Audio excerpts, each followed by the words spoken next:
In an effort to increase economic relationship with China, the mayor of Washington, D.C., Vincent Gray, and his key staff took a 7-day trip to Beijing, Shanghai, and Suzhou in late June.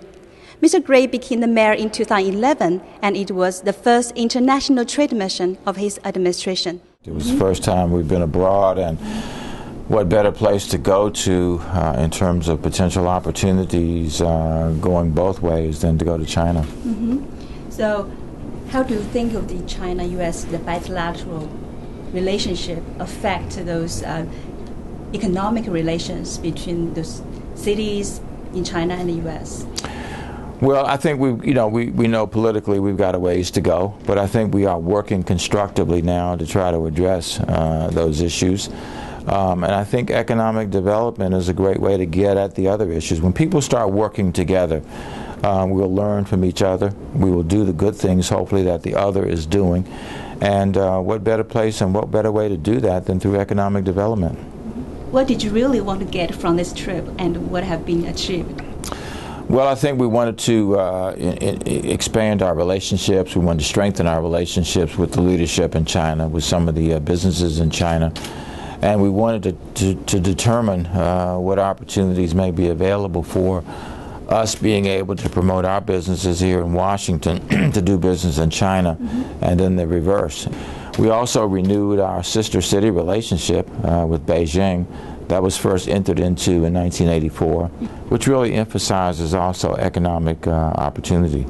And again, to be able to have a presence, opening an office in Shanghai, means that this won't just be an episode. It means we'll have a presence there now every day. What's the current trade relationship between district and China? Well, I don't think we've done an awful lot of business, but we expect to do more. What are the main subjects on your mind that China and D.C. can cooperate together? Well, we have a lot of projects that are to be developed here in the city.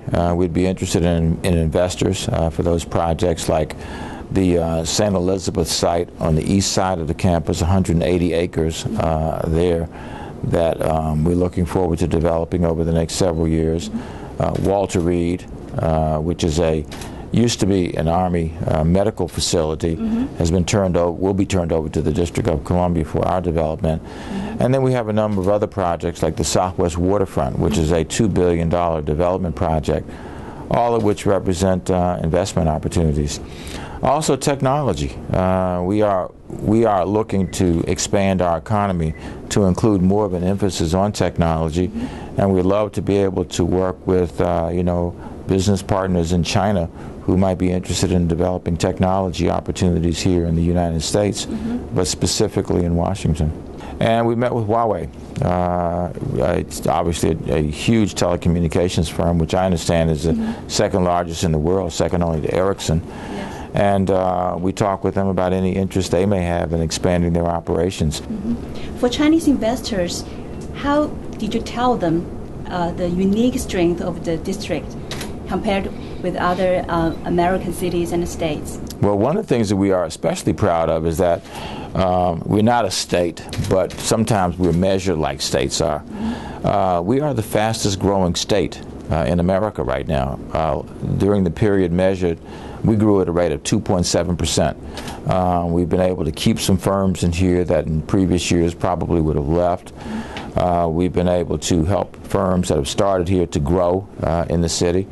And frankly, we've actually been able to start to attract firms from other places to come to the city.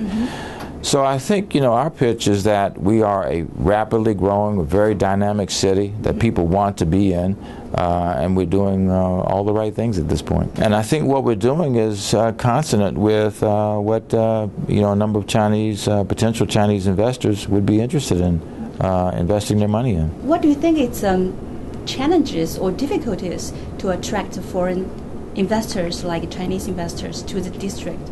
I think what we're competing with is being able to make the case that our city is the one that should be chosen.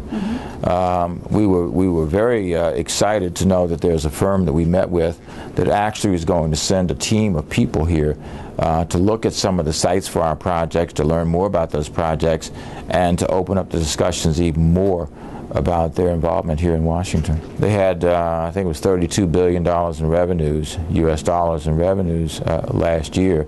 So they're huge. So they're going to send a team to look at what we have in the city. I don't think they have any projects in America now, and certainly not in Washington. So what a great place to launch their presence in America, to be able to invest in a project or two or three or four here in Washington. So can I know the name of the firm, or it's a secret? No, I don't think it's a secret. We've talked about it. It's the Daly and Wanda Group. Wanda Group. Yeah, the Wanda Group. The one just bought the AMC. That's right. They just bought the AMC theaters for $2.6 billion. So they obviously will have a presence in America, and I think they want to do more. They clearly have a great track record. We saw a couple of buildings that they built. We saw pictures of many others that they have developed. So they have a great track record.